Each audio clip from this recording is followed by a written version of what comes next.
প্রিয় শিক্ষার্থী, আজ আরও কিছু ফ্রি হ্যান্ড রাইটিং দেখাবো। ব্যতিক্রম ফ্রি হ্যান্ড রাইটিং, যে কথাগুলো আমাদের স্পোকেন ইংলিশ মানে ইংরেজিতে কথা বলতে বেশি কাজে লাগে। যারা ইংলিশে কথা বলে তারা এগুলো প্রয়োগ করে। যেমন 1 নম্বরে আছে am plus supposed plus to be plus done. এই স্ট্রাকচারটা দিয়ে আমরা কিভাবে বাক্য তৈরি করব তা দেখাবো। Number 2, is plus supposed plus to be plus done.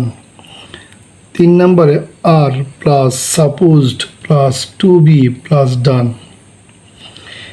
আজকে এই 3টা ফরম্যাট দিয়ে আমরা দেখাবো কিভাবে স্পোকেন ইংলিশে কথা বলা যায়।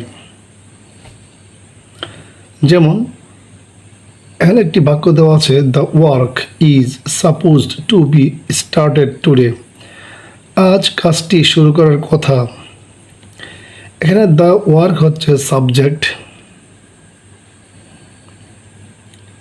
ইজ। তাহলে আমরা এখানে 2 নম্বর যে স্ট্রাকচারটা দিয়ে বলছি এগুলো সেমে, 1, 2, 3 সবগুলো সেম, শুধু এম ইজ আরগুলো চেঞ্জ হয় কর্তা ভেদে। তাহলে ইজের পরে বসলো সাপোজড, ইজ তারপর সাপোজড তারপর টু বি, তারপর এখানে ডান। এই ডানটা হচ্ছে B3, তার মানে স্টার্টেড টুডে। তাহলে আজ কাজটি শুরু করার কথা। এখানে টুডে মানে আজ। দ্য ওয়ার্ক কাজটি ইজ সাপোজড, এখানে ইজ সাপোজ টু বি মানে করার কথা বা করার কথা রয়েছে বা করার কথা আছে।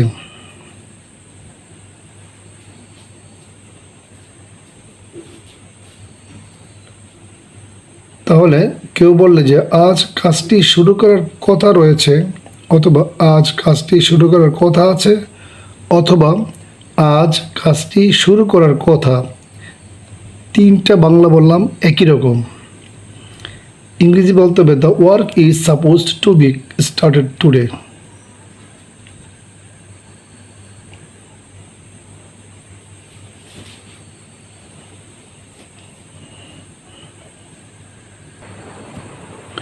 এখন দেখাবো দ্বিতীয় sentence, the prime minister is suppose to be come at Brahmanbaria. এর বাংলা অর্থ হচ্ছে প্রধানমন্ত্রী ব্রাহ্মণবাড়িয়াতে আসার কথা আছে।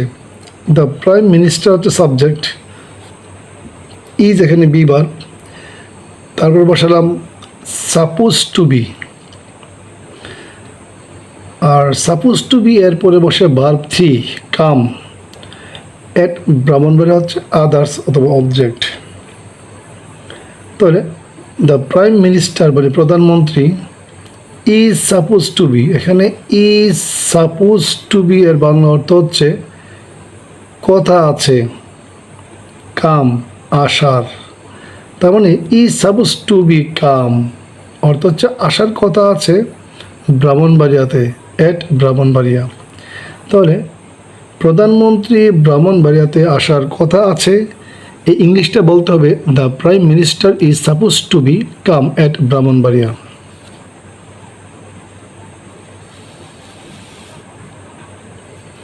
তারপরে sentence, names are supposed to be enlisted. নামগুলো তালিকাভুক্ত করার কথা আছে। এখানে নেমস মানে সাবজেক্ট, তারপরে একটা বি ভার্ব, আর নেমস যেহেতু এটা মানে প্লুরাল নাম্বার তাই এখানে আর বসানো হলো। তারপর দিতে হবে সাপোজ টু বি, আর সাপোজ টু বি এরপরে বসে B3 মানে ভার্বের পাস্ট পার্টিসিপল, এনলিস্ট হবে এনলিস্টেড। তো নেমস নামগুলো, আর সাপোজ টু বি এর বাংলা অর্থ হচ্ছে কথা আছে, নামগুলো কথা আছে, এনলিস্টেড মানে তালিকাভুক্ত করার, নামগুলো তালিকাভুক্ত করার কথা আছে। ইংলিশটা বলতে হবে names are supposed to be enlisted.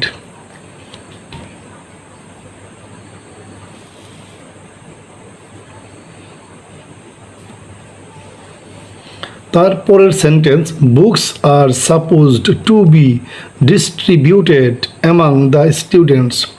বইগুলো ছাত্রদের মাঝে বন্টন করার কথা। বুকস সাবজেক্ট, তারপরে বি বার আর, কারণ বুকস হচ্ছে থার্ড পারসন মানে প্লুরাল নাম্বার, তাই এখানে আর বসালাম। তারপর দিতে হবে সাপোজ টু বি, তারপরে ভার্ব 3 ডিস্ট্রিবিউটেড, তারপরে বসা অবজেক্ট বা আদার্স। তাহলে বুকস মানে বইগুলো, আর সাপোজ টু বি এর বাংলা অর্থ হচ্ছে করার কথা, মানে করার কথা। ডিস্ট্রিবিউটেড এটা হচ্ছে পাস্ট পার্টিসিপল, ডিস্ট্রিবিউটেড মানে কি বন্টন করা। তাহলে আর সাপোজ টু বি ডিস্ট্রিবিউটেড এর বাংলা অর্থ হচ্ছে বন্টন করার কথা। অ্যামাং দ্য স্টুডেন্টস ছাত্রদের মাঝে, অ্যামাং এখানে অ্যামাং মানে মাঝে, দ্য স্টুডেন্টস ছাত্রদের, তাহলে ছাত্রদের মাঝে ইংলিশটা হচ্ছে অ্যামাং দ্য স্টুডেন্টস। বইগুলো ছাত্রদের মাঝে বন্টন করার কথা রয়েছে, ইংলিশটা বলতে হবে books are supposed to be distributed among the students. তারপরের সেন্টেন্স, আমরা এতক্ষণ দেখালাম হাবোধক বাক্য মানে অ্যাফার্মেটিভ সেন্টেন্স। এখন দেখাবো নেগেটিভ সেন্টেন্স, যেমন the subject is not supposed to be changed. এর অর্থ হচ্ছে বিষয়টি পরিবর্তন করার কথা নয়। দ্য সাবজেক্ট এটা হচ্ছে কর্তা subject, is not suppose to be আগের নিয়মেই ইজ সাপোজ টু বি, এটা আগের নিয়ম, শুধু ইজ এর পরে নট দিতে হবে।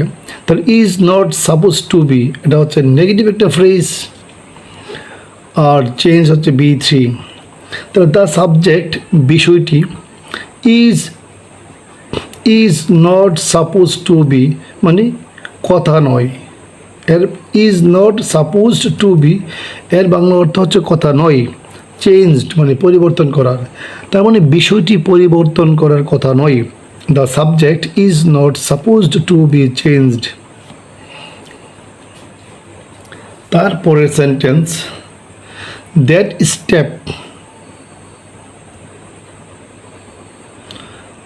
স্টেপস, হ্যাঁ প্রিয় শিক্ষার্থী এখানে একটা এস দিতে হবে, স্টেপস, হয়তো এটা ভুল হয়ে গেছে, এখানে একটা এস বসাবেন। That steps are not supposed to be taken, সেই পদক্ষেপগুলো গ্রহণ করার কথা নয়। দ্যাট স্টেপস এটা subject, are not suppose to be এটা হচ্ছে নেগেটিভ একটা phrase, are not suppose to be taken হচ্ছে B3। তাহলে দ্যাট স্টেপস এর বাংলা অর্থ সেই পদক্ষেপগুলো, are not suppose to be মানে কথা নয়, টেকেন গ্রহণ করার, সেই পদক্ষেপগুলো গ্রহণ করার কথা নয়।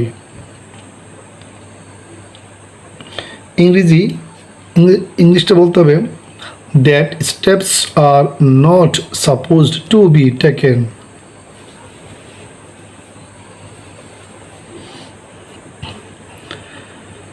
এখন দেখাবো একটা কোয়েশ্চন সেন্টেন্সের বাক্য, প্রশ্নবোধক বাক্য। Is the matter supposed to be proved, এর অর্থ হচ্ছে বিষয়টি কি প্রমাণিত করার কথা। এখন দ্য ম্যাটার হচ্ছে সাবজেক্ট, দ্য ম্যাটার সাবজেক্ট, আর ইজ সাপোজ টু বি এটা হচ্ছে একটা অ্যাসার্টিভ বা অ্যাফার্মেটিভ ফ্রেজ। প্রুভড হচ্ছে B3। এখন যখন আমরা কোয়েশ্চন সেন্টেন্স, যখন আমরা প্রশ্নবোধক বাক্য তৈরি করব, তখন ইজটাকে মানে এম, ইজ, আর এই তিনটাকে সাবজেক্টের আগে নিতে হবে। তাই দ্য ম্যাটার হচ্ছে সাবজেক্ট, তাই ইজকে নিলাম আগে, দ্য ম্যাটারের আগে। ইজ দ্য ম্যাটার অর্থ কি, বিষয়টি কি। যখন ইজটা কর্তার আগে দিতে হয় তখন এর বাংলা অর্থ কী হয়ে যায়, ইজ দ্য ম্যাটার বিষয়টা কি। সাপোজ টু বি কথা, সাপোজ টু বি কথা, প্রুভড মানে প্রমাণিত করার, বিষয়টি কি প্রমাণিত করার কথা। Is the matter supposed to be proved.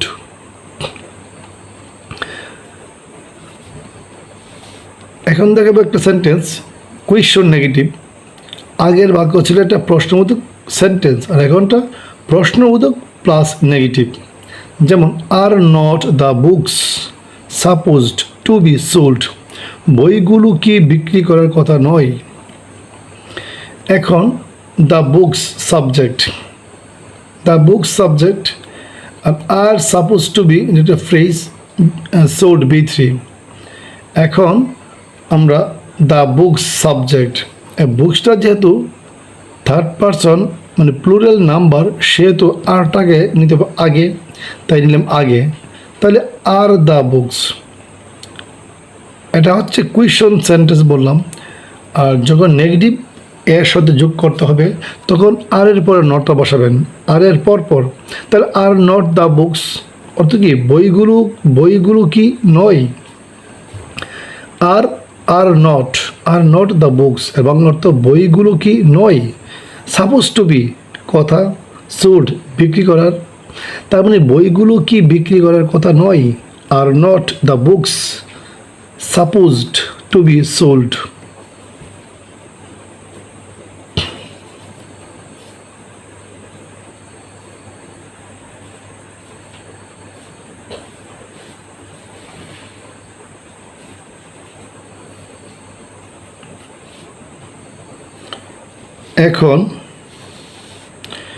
এখন আমরা দেখাবো কিছু WH ওয়ার্ড দিয়ে বাক্য তৈরি। যেমন what is suppose to be done now, এখন কি করার কথা। এখন কি করার কথা। হোয়াট হচ্ছে WH ওয়ার্ড, তারপর বসালাম ইজ সাপোজ টু বি, আর হোয়াটের পরপর বসে ইজ। এখানে এম আর বসবে না। তাহলে what WH word is suppose to be, এটা হচ্ছে একটা ফ্রেজ, বি ভার্ব যুক্ত সাপোজের phrase. Done B3, now others. What মানে কি, ইজ সাপোজ টু বি মানে কথা, ডান মানে করার, নাও এখন কি করার কথা। ইংলিশটা বলতে হবে what is supposed to be done now.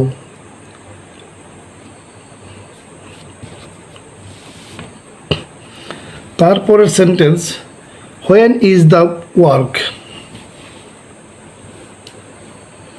When is the work supposed to be postponed, কখন কাজটি স্থগিত করার কথা। হোয়েন WH ওয়ার্ড আর ইজ সাপোজ টু বি এটা একটা ফ্রেজ। তারপর দ্য ওয়ার্ক হচ্ছে সাবজেক্ট, আর পোস্টপোন্ড হচ্ছে B3। এখন হোয়েন মানে কখন, দ্য ওয়ার্ক কাজটি, হোয়েন দ্য ওয়ার্ক মানে কখন কাজটি ইজ সাপোজড টু বি, এর অর্থ হচ্ছে কথা। পোস্টপোন মানে স্থগিত করা, তার মানে কখন কাজটি স্থগিত করার কথা। ইংলিশ বলতে হবে when is the work suppose to be postponed.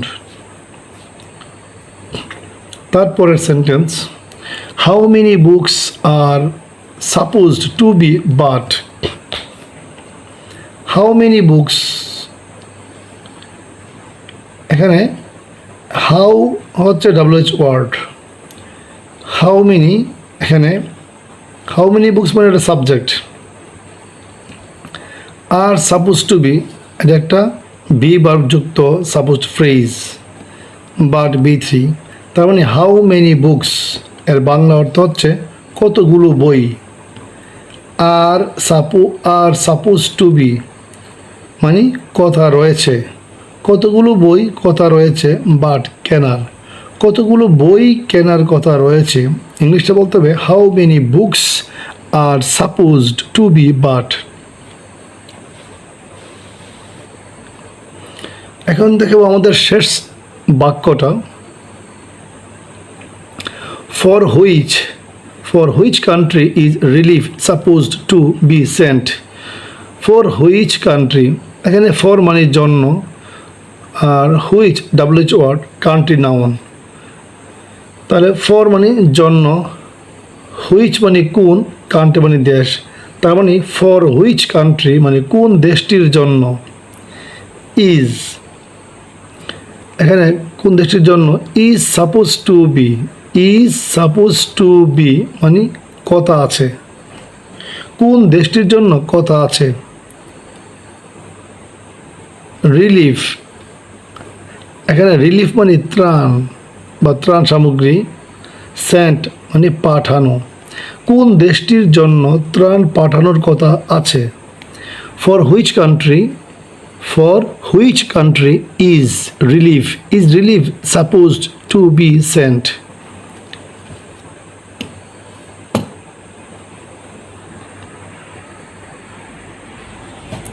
প্রিয় শিক্ষার্থী, আজকে আমার ভিডিও এখানে সমাপ্ত। আর সবাইকে বলি, আমার ভিডিওগুলো কেমন লাগে, কোনো সমস্যা হয় কি না আমাকে কমেন্টে জানাবেন, কমেন্ট দিবেন এবং একটা লাইক দিবেন। আর বড় কথা হচ্ছে আমার ভিডিওটা সবাইকে শেয়ার করে দিবেন যাতে সবাই দেখার সুযোগ পায়। আল্লাহ হাফেজ।